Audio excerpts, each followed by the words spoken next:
Some disappearances are never solved. No evidence, no closure, just unanswered questions that stay with you forever.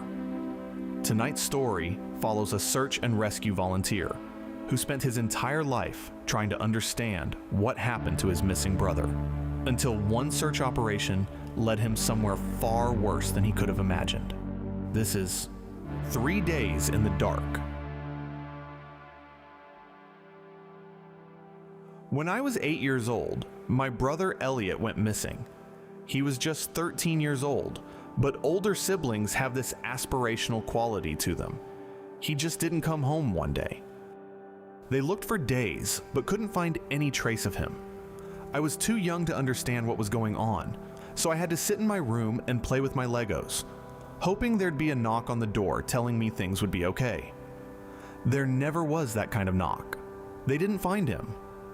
As days turned to weeks, the search party stopped. But even after everyone went home, I was still out looking for him. I'd take the long road home from school. I'd go down paths I hadn't checked.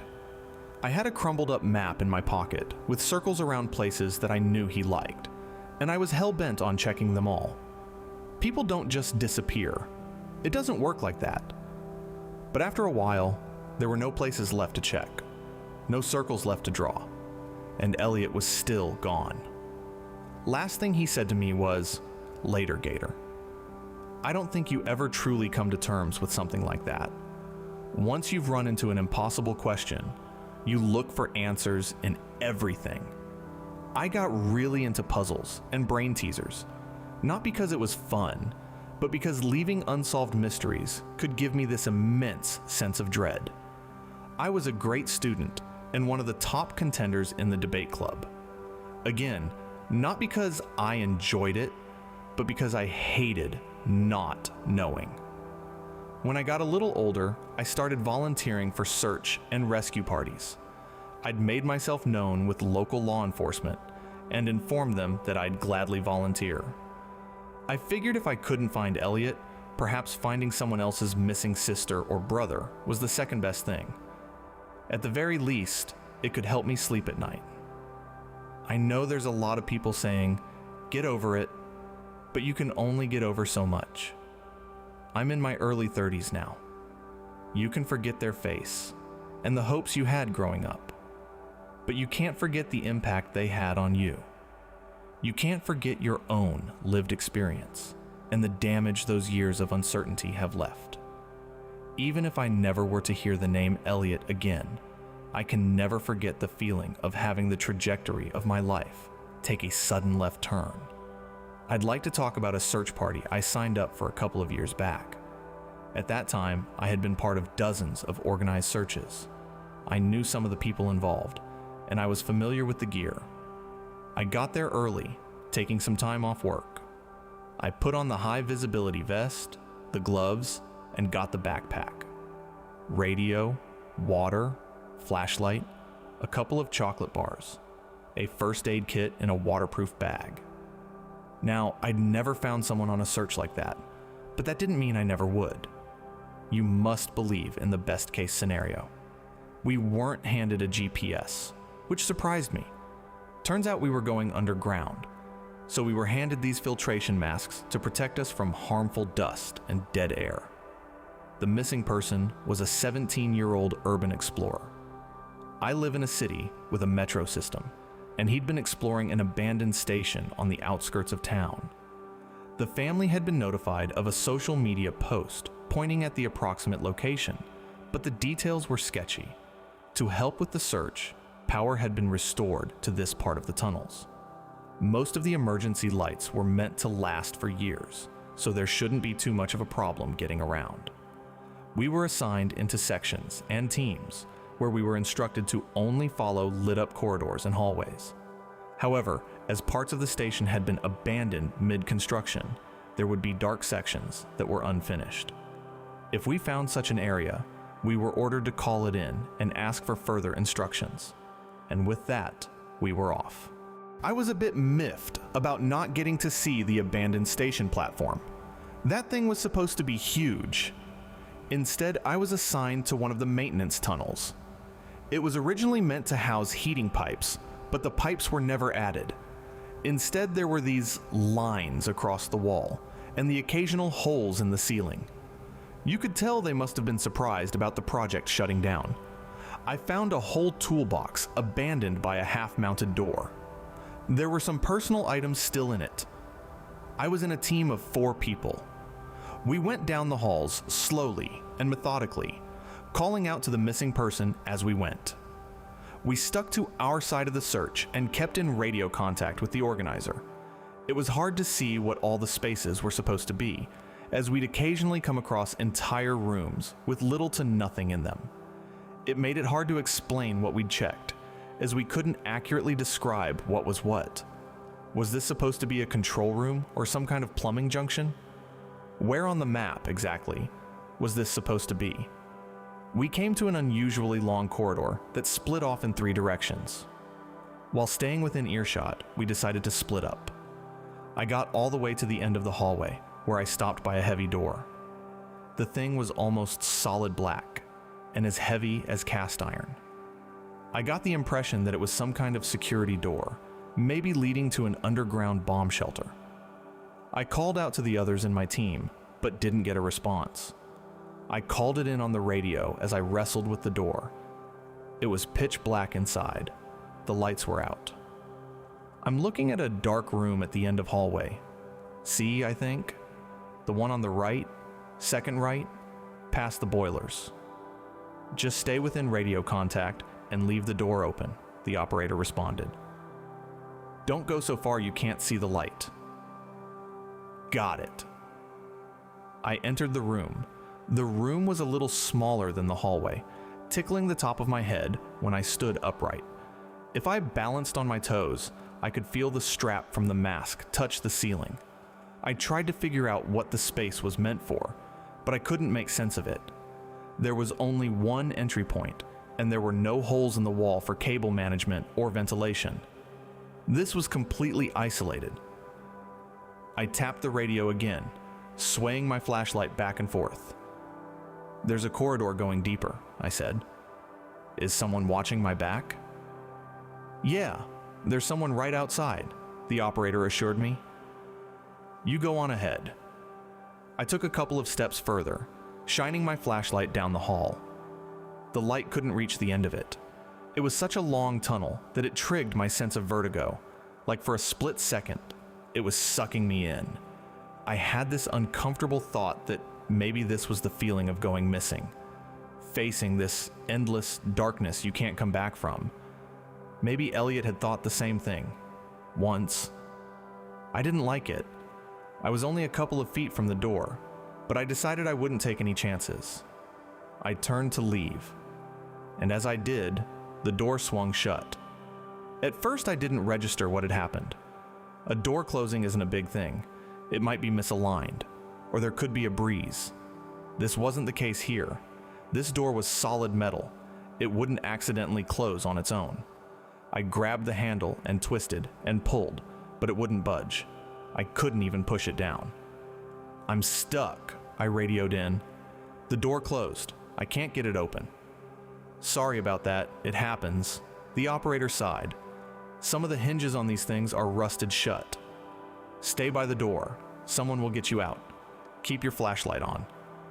I stayed by the door for at least 20 minutes, knocking on it occasionally, just to see if anyone would knock back. They didn't. After a while, my flashlight flickered. It was far too soon for the batteries to die. Okay, I'm going dark here, I said. Someone needs to get me out now. They're having trouble finding your door, the operator responded. Far end of the right side hall, section C, past the boiler. That's what you said? That's right. There's no door here. There's an open door frame and something that looks like a closet, but no door. That's impossible. Look, you might have the wrong order. If you went past the boilers, you could be in section C or D. There are parallel corridors. In that case, you can just follow the right-hand wall until you get to the other side. There's another search party already there. Right-hand wall, other corridor. Got it. I followed their instructions, grasping the dying flashlight. As I got to the seemingly endless tunnel, the light finally gave out. It was pitch black. I could close my eyes, and nothing would change. Being in that kind of darkness is so disorienting. You start to imagine how easy it is to get turned around, to the point where you're wondering if you really are turned around. But I kept my hand on the wall and stuck to the right. "Is it far?" I asked. "I can't hear them." "It's a bit of a walk. There should be some functioning pipes running overhead about halfway through, so let me know as soon as you hear running water." I couldn't hear anything but my own breathing reverberating down the hall. But if there was running water down there, I wouldn't miss it for the world. I kept my hand on the smooth concrete wall and continued a step at a time. You have to go slow, as even the slightest shift in elevation can send you crashing face first into the ground. When you're exposed to that kind of prolonged darkness, your head kind of fills in the blanks. You start to imagine what the space around you looks like. It plays tricks on you. For example, I started thinking I was running my hand across wallpaper instead of concrete. It was smooth enough that, while walking, you might trick yourself. But if you're just using your fingertips to see the world, you can imagine yourself in all kinds of places. My childhood home had a rough paper-textured wallpaper. It didn't take a huge leap of imagination to pretend I was back there, sneaking up to use the bathroom in the middle of the night. I ended up taking my gloves off just to get a better idea of what I was touching. I got to a fork in the road and still hadn't heard any running water. I pulled up the radio and called it in. "There's a split here," I said. "Should I stay right or go straight ahead?" "A split?" the operator called back. "There shouldn't be a split. Are you sure?" "Yeah, there's a split. Straight ahead or another right." "Wait," the voice mumbled back. Wait. Don't tell me. Is the ceiling really low?"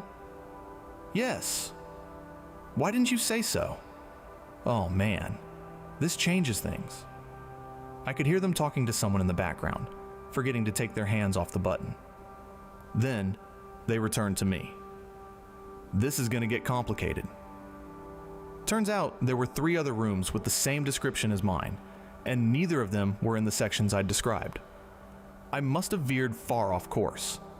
I had to walk around to gather data points to identify which of the rooms I was in, but it proved more difficult than they'd imagined. For example, one of the corridors was supposed to lead to a junction, and another would lead to a ceiling grate. However, the room at the end of the corridor was incomplete, meaning we couldn't tell what it was supposed to be. I had to go deeper to figure out where I was. I would occasionally run into ladders, but they lead nowhere. There were supposed to be entrances from the street, but these had long since been filled and paved. I still had to climb each one, just to make sure they hadn't missed one. The mask on my face felt more and more oppressive, like my body was packed into a box. Despite being able to move my arms around, I could feel this claustrophobic stone building in my chest, hammering a countertune to my increasing heartbeat. If I listened to it too much, I couldn't breathe. I pushed myself down another corridor, only to stop at a dead end. There was a round hole in the wall, just big enough for someone my size. That's good, the operator assured me. "That means there's space for heating. If my calculations are correct, that means you are in one of these 2 hallways. I need you to go inside." "No way." "It's going to tilt downward for about 5 feet and either go straight ahead or upward. If it goes upward, you can go straight to the top. I can have someone meet you right then and there. If it goes forward, you have to go ahead, then take a left, and then forward again. That'd put you in the same corridor as me. Either way, you have to push through." I put one knee up and traced the edges of the hole. It was too small for me to crawl on all 4s. I had to put my torso in and drag myself forward with the palm of my hands. The concrete was so smooth I couldn't get a grip with my fingers. Gloves or no gloves. my gear kept getting snagged on the edges. I stopped to have a drink of water and splashed a little on my face, psyching myself up. 5 feet, then up or forward. That was it. I crawled in, inches at a time. I had to stay calm. If I tried to take a deep breath, I could feel my gear pushing against the walls. It didn't hurt, but it was this constant reminder of how isolated I was. My heart was beating through my ears, with nothing to distract from it. There wasn't the slightest hint of an echo. I felt the tunnel tilt slightly downward. Not much, but enough that pushing myself back up would be impossible. If I went ahead, I wouldn't be getting back up. Not unless I got space to turn around. "You sure it's just a couple feet?" I asked. "You absolutely sure?" There are only 2 rooms with that kind of vent. No matter which one you're in, or which direction you're coming from, you'll be out shortly. I swallowed. I could feel the sweat stinging my eyes. I wanted to throw my mask away, like that was the thing keeping me back, but I had to stay rational. I pushed myself forward and slid downward. The tunnel evened out. I felt around for an upward exit, but couldn't find one. That meant we'd isolated exactly where I was, and I had to push forward. My palms were so dusty that I could barely get a grip. I had to resort to rolling onto my back and use the rubber soles on my shoes for traction, effectively kicking myself backward. I could feel the heat of my breath gathering along the tunnel walls. Then the tunnel opened. It was so sudden that I lost my balance, haphazardly falling out head first. I did an awkward flip, landing hard on my left hip and shoulder. It wasn't a long fall, but enough for something to get sprained. I didn't want to imagine what the bruise might look like. I grabbed my radio and held onto it for dear life. "I'm out," I groaned. I made it to a room. "There's only one way forward," the operator said. "Go forward, then a left, and forward again. Once you see the light, let me know. I'm right at the other end." "That's it? That's really it?" "There's no other possible way." I got up, dusted myself off, and checked my gear. It was all there. Things would be okay. I followed the instructions. I went forward and took left. At the next fork, I went straight ahead, double-checking with the operator every step of the way. They assured me it was just around the corner, a matter of minutes, at most. At one point, he said he was banging a wrench on a pipe, and that I would be able to hear it any minute now.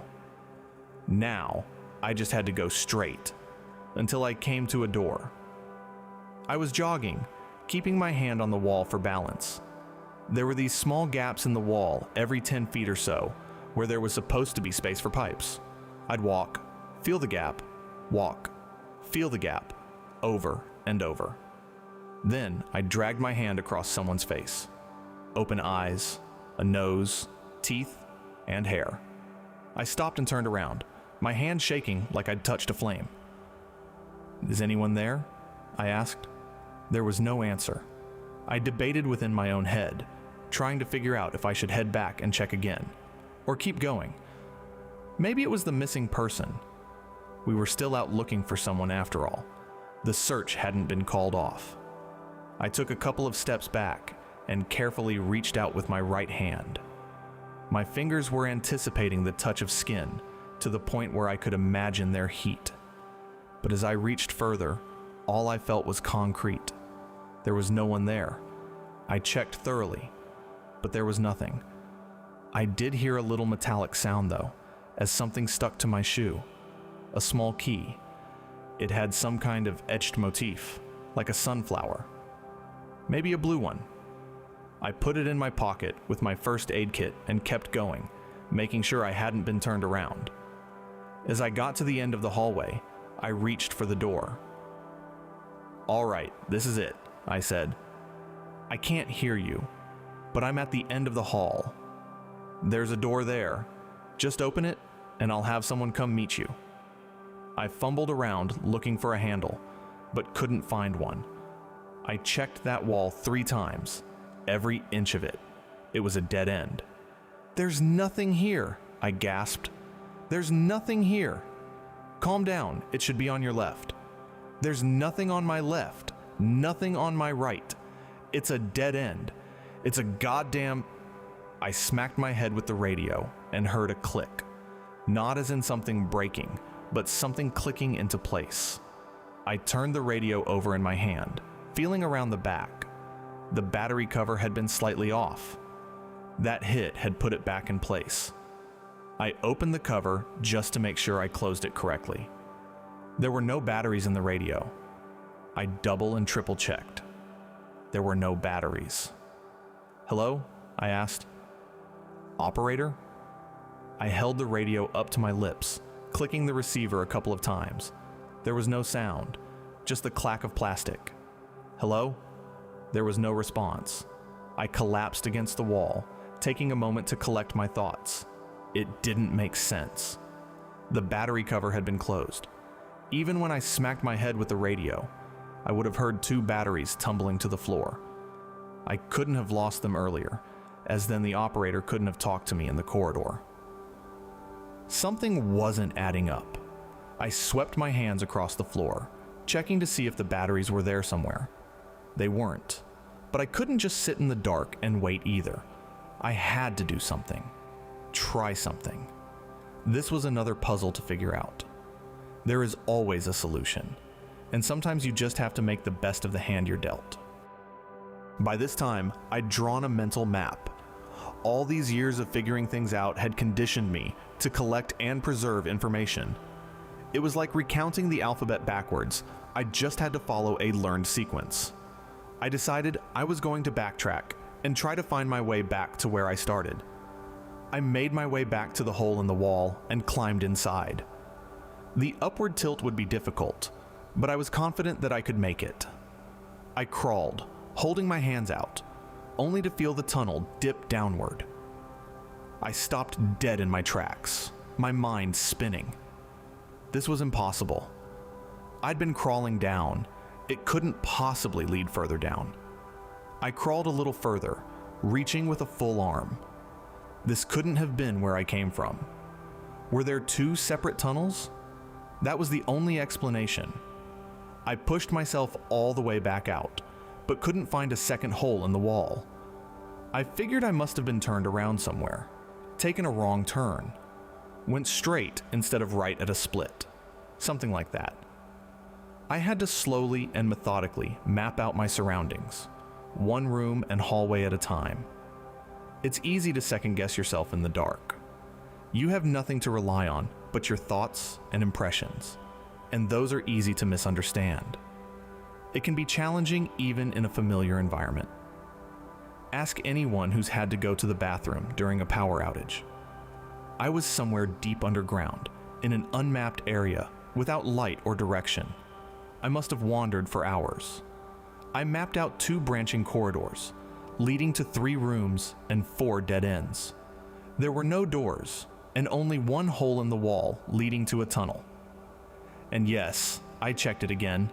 It kept going downward. No, I didn't proceed that way. I ended up in one of the smaller rooms, rolling up my high visibility vest into a pillow. I drank some water, but saved some for later, and chowed down on a chocolate bar. The others were probably looking for me by now. I tried not to think about the radio. That was a piece of the puzzle that made my stomach roll.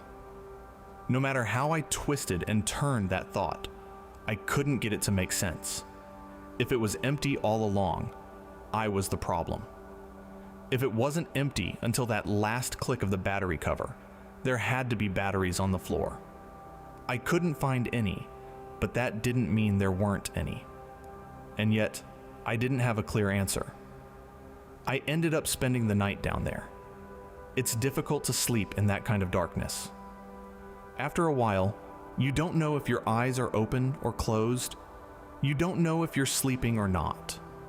The barrier between imagination and reality is paper thin, and you start thinking whatever you dream about is really there. There could be someone in the room, just inches away, and I would have no way to know for sure. It was the first time in many years that I thought about Elliot. Not just the reality of him going missing, but him as a person. I imagined what he might have felt like during those last few hours, or days. Had there been someone with him, or had he faded away in the dark? He and I had always been very similar. Chances are, we would think the same thing in our final moments. And if this was one of my final moments, I was scared.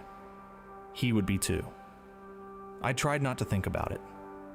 There was no way to know for sure, and imagining the worst wasn't helping anyone.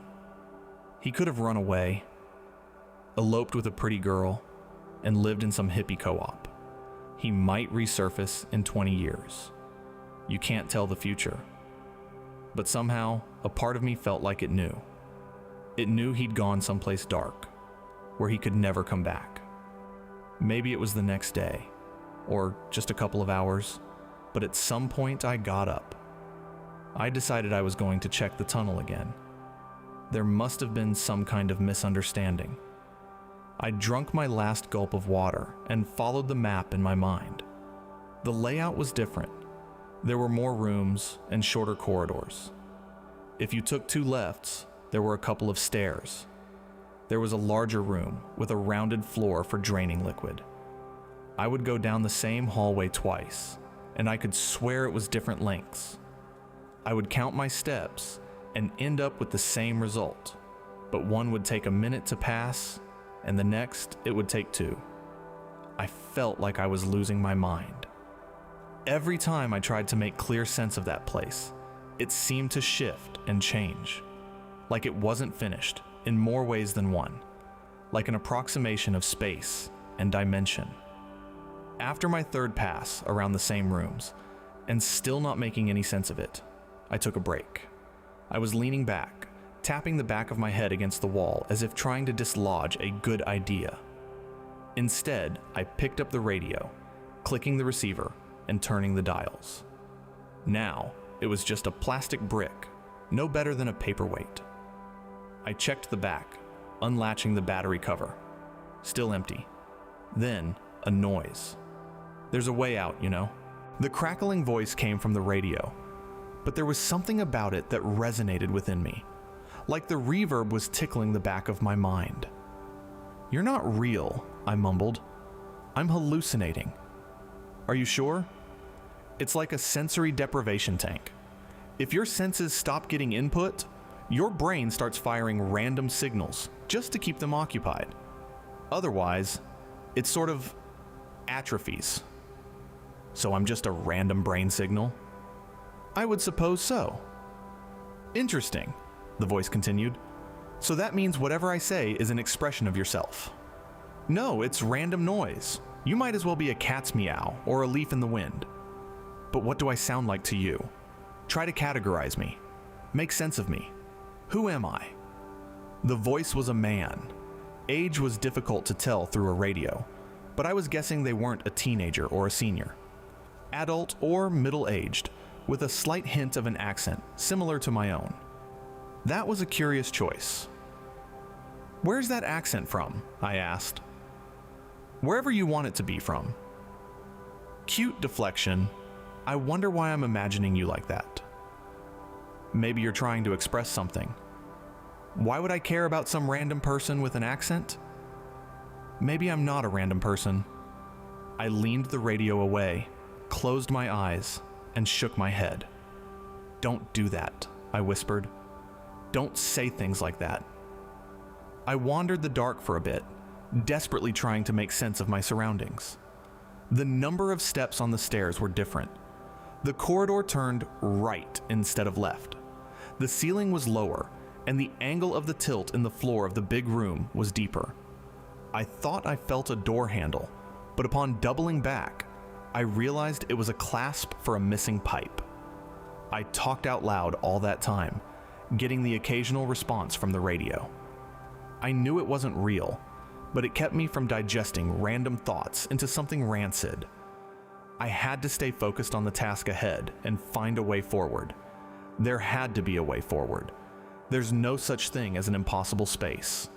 The operator wasn't trying to get in my head or make wild claims. Most of the time, he was just listening, adding the occasional remark when I made an incorrect statement or misinformed decision. And when I came back to the same room I'd already been in for the umpteenth time, tearing my own hair out with frustration, that voice came through loud and clear. Do you want a suggestion? You're not real. Then what's the harm? It doesn't make sense, I snapped back. I'm talking to a wall. Anything that comes from this is, at best, accidental. You have any better ideas? I flung the radio across the room, shattering it against the wall on the other side. I heard the plastic clatter and roll down the tilted floor, pooling at a small grate in the center of the room. Some of the smaller pieces trickled through. I pushed my hands against my ears, trying to clear my thoughts. Are you done? The voice wasn't coming from the radio anymore. It was resonating through me, like my bones were picking up a radio signal. I didn't know what to say. Before I could open my mouth, it answered for me. Then let's get going. I was out of ideas. My tongue was going dry, and my head was swimming from prolonged stress. I could feel this sense of exhaustion seeping into my bones, turning my movements slow and sloppy. I was dragging my feet and not even touching the walls anymore. If I stumbled or walked into something, that was on me. That was fine. The operator mentioned a few suggestions. Take a left turn instead of going forward. Stick to the right. 3 steps back, sharp left. When I could be bothered to filter out that voice from the screaming in the back of my mind, I did as I was told. And slowly but surely, I began to notice things changing. There were different rooms, and the air grew denser. There was a strange smell in the air. The concrete started to feel different, more porous. Maybe this wasn't better, but at least it was new. I started hearing strange noises. There were machines overhead, pressured air rushing just out of sight, flowing water. Why'd you lead me down here? I asked. You tricked me into this. You were already tricked, the voice responded. I've been trying to get you out, but it shifts things around. You told me I could go in, and that there were people backing me up. I was trying to put you at ease while I figured this out. Figured what out? What are we doing here? It wants you to go a certain way. Haven't you ever wondered why you're always drawn to look in places you weren't supposed to? It wants you to find it, and now you're very close to doing so. And trust me, you don't want that. Why not? I said, shrugging. Why don't I want that?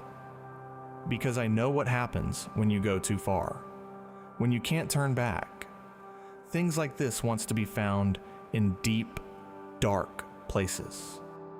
I smacked the side of my head as if trying to get better reception in my mind, like that would somehow filter out the nonsense. I came down another fork in the path, left and right. I turned right as the operator rolled back in my ear. Go the other way, he said. You're getting too close. You gotta turn away. I didn't listen. I kept going forward until I could hear something. There were noises ahead, chatter. My heart raced as I rushed forward. Please turn around, the operator asked. Turn around, right now. I could hear people talking. I turned a corner, and for the first time in days, I could see a door. There was a faint light coming from underneath, and I could hear people walking around in the other room. I ran up to it and pushed down on the handle. Someone on the other side was calling out, asking if anyone was there. The key, the operator begged. I left you a key. I pushed down on the handle and stopped. Fumbling around with my right hand, I could feel the key still in my pocket. I'd completely forgotten about it. There is a way out, but this ain't it. I promise you, this ain't it. Please don't do this. Please don't go that way. Why not? I whispered. They're right there. It's not real. I made the same mistake. Don't. Go.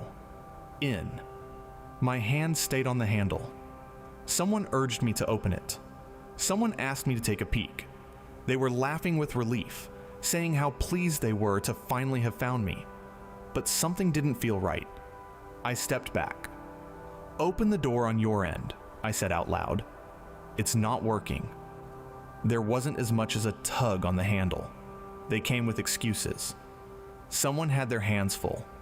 Someone said it didn't open from their end. Someone pretended not to hear me. The key in my pocket felt heavier as I traced the outline of the etched sunflower with my thumb. This was real. That was a real thing. What was on the other side of that door wasn't. I stepped back, and as I did, the light behind the door vanished. The voices disappeared, leaving the hallway suddenly deathly quiet. "What do I do?" I whispered. "What do I do?" the operator whispered back. "Go the other way, and don't stop for nothing."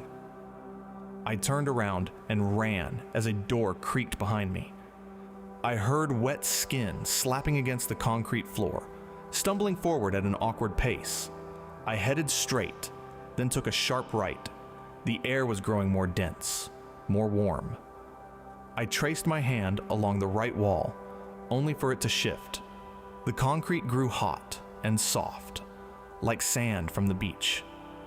Then the grains turned fine, until it was more like a sludge. It was like dragging your hand across raw chicken. "It wants you to stop," the operator said. "It's trying to distract you. Keep going." The hallway would contract and expand like a breathing entity. At times, the floor would roll, as if trying to swallow me. I could feel it tilt in different angles, making the way forward twist and turn. One moment, I'm going forward. Next moment, the hallway tilted upward, and I'm using ridges in the floor to climb a makeshift ladder. Then, I'm falling on my back, holding on for dear life as I'm thrown this way and that. All the while, something at the bottom is waiting for me to drop. Something that came out of that door, and who's tired of playing games. I was soaking wet when I came to what felt like a dead end. There was this slimy substance covering the wall, but I could push against it. It felt like trying to pop a soap-drenched balloon.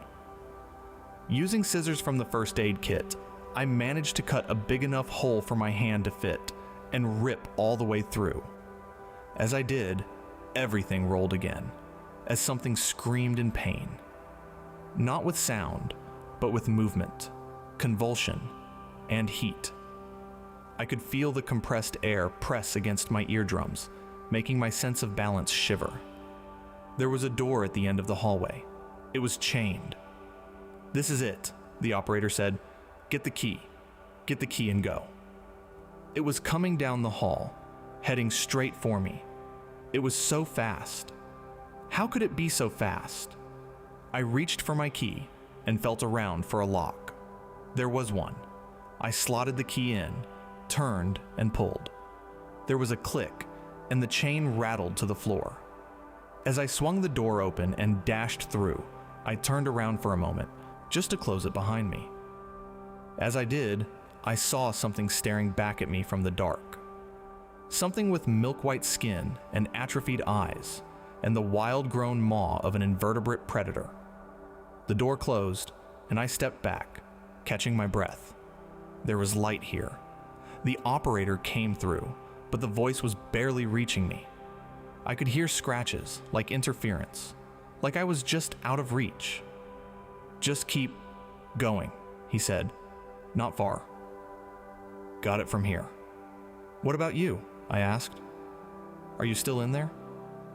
"Went the wrong way." I paused for a moment, looking back. The light was faint, but my eyes were still adjusting. I couldn't focus. "Is that you?" I asked. "I mean, really you?" There was a short pause as the world came into view. The operator thought about it for a moment, then sighed. "Is what it is," he said. "Later, Gator." I followed the sound of machinery and wandered straight out onto a platform.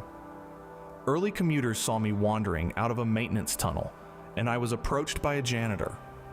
I wasn't making any sense at that point. When law enforcement came to pick me up, I was delirious. It took them hours to identify me, and I was of little help. I'd been wandering down there for almost 3 full days. I was dehydrated. They had found the missing urban explorer and shifted their rescue attempt to me, trying to figure out exactly where I'd gone off the beaten path. No one managed to find the black door that I was describing, or the corridor where it was supposed to have been. Retracing my steps seemed impossible, as nothing was the way I described it. They couldn't explain what I'd experienced. My clothes were covered in a thin layer of hydrochloric acid and potassium chloride in a mix similar to gastric acid, like I'd been walking through a massive, diluted stomach. There were interviews, questionnaires, and even a short article in a local newspaper. Most wanted to talk about the fear of being lost in the dark and what it does to your mind. It lost its novelty after about a week, and I was back at work like nothing had happened. I still do search and rescue on a volunteer basis sometimes. I'm a bit more careful, sure, but you can't change what you are overnight.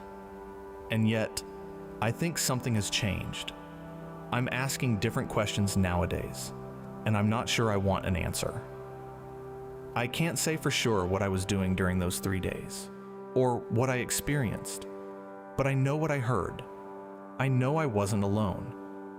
And in those rare moments where I think it was all some fake, made-up nonsense from the back of my mind, I look into the top drawer in my nightstand.